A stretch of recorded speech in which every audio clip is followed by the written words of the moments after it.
Olá, meus irmãos, paz e luz a todos. Mais um estudo aqui, hoje, do livro Evangelho segundo o Espiritismo, e o tema é a parábola da figueira seca. Vamos ver o que a visão espírita nos diz a respeito disso. Parábola da figueira seca. Quando saíram de Betânia, ele teve fome, e vendo de longe uma figueira, foi ver se poderia nela encontrar alguma coisa, e tendo se aproximado, não encontrou senão folhas, porque não era tempo de figos. Então Jesus disse à figueira: que ninguém coma de ti nenhum fruto. O que seus discípulos ouviram. No dia seguinte, passando pela figueira, viram que ela havia se tornado seca até a raiz.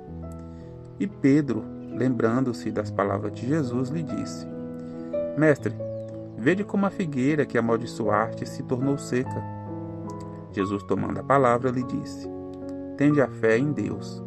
Eu vos digo em verdade, que todo aquele que disser a essa montanha: tira-te daí e te lança ao mar, e isso sem hesitar em seu coração, mas crendo firmemente que tudo o que houver dito acontecerá, ele o verá com efeito acontecer.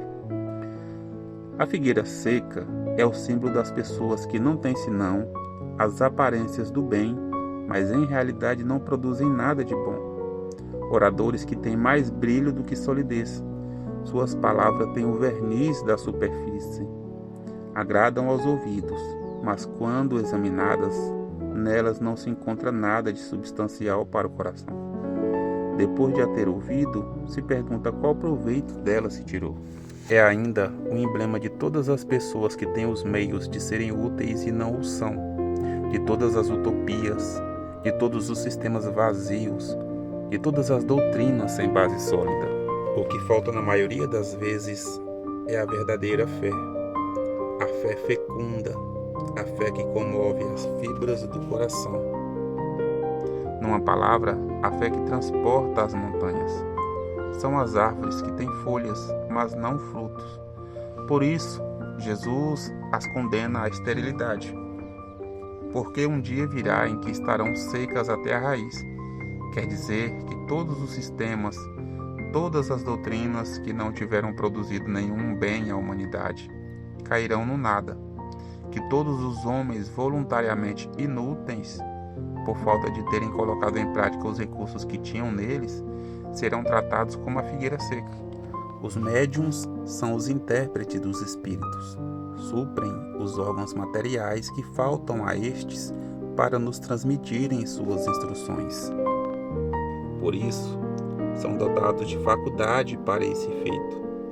Nestes tempos de renovação social, têm uma missão particular. São as árvores que devem dar o alimento espiritual aos seus irmãos. São multiplicados para que o alimento seja abundante. Eles se encontram por toda a parte, em todos os países, em todas as classes da sociedade, entre os ricos e entre os pobres, entre os grandes e entre os pequenos, a fim de que não haja deserdados, e para provar aos homens que todos são chamados.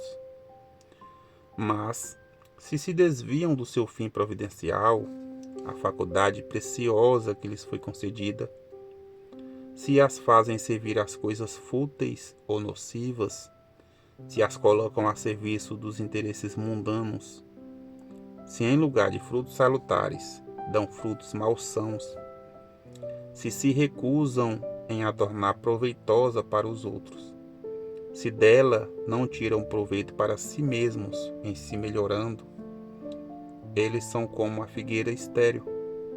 Deus lhes retirará um dom que se tornou inútil em suas mãos, a semente que não sabem fazer frutificar, e os deixará se tornarem a presa dos maus espíritos.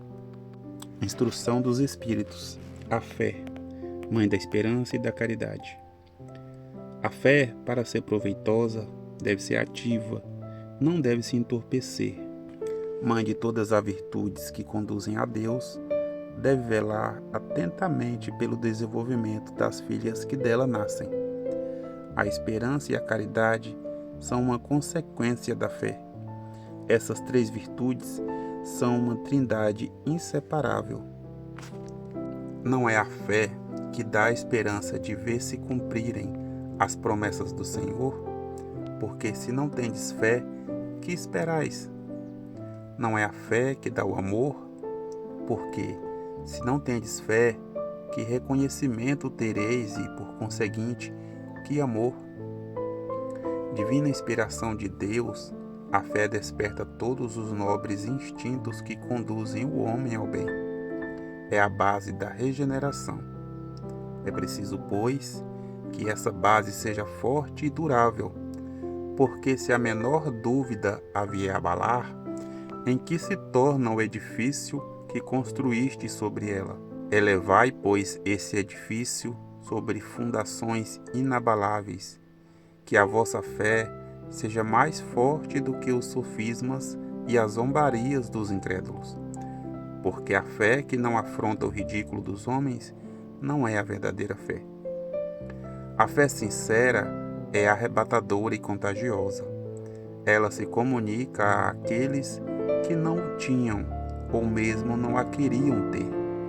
Encontra palavras persuasivas que vão à alma, enquanto a fé aparente não tem senão palavras sonoras que os deixam frios e indiferentes. Pregai pelo exemplo da vossa fé para dá-la aos homens. Pregai pelo exemplo das vossas obras para os fazer ver o mérito da fé. Pregai pela vossa esperança inabalável para lhes fazer ver a confiança que fortalece e leva a enfrentar todas as vicissitudes da vida. Tende, pois, a fé em tudo que ela tem de bom e de belo, em sua pureza e em sua racionalidade. Não admitais a fé sem controle, filha cega da cegueira. Amai a Deus, mas sabei por que o amais. Crede em suas promessas, mas sabei por que nelas credes. Segue nossos conselhos, mas inteirai-vos do fim que vos mostramos e dos meios que vos trazemos para o atingir. Crede e esperai, sem jamais fraquejar. Os milagres são a obra da fé.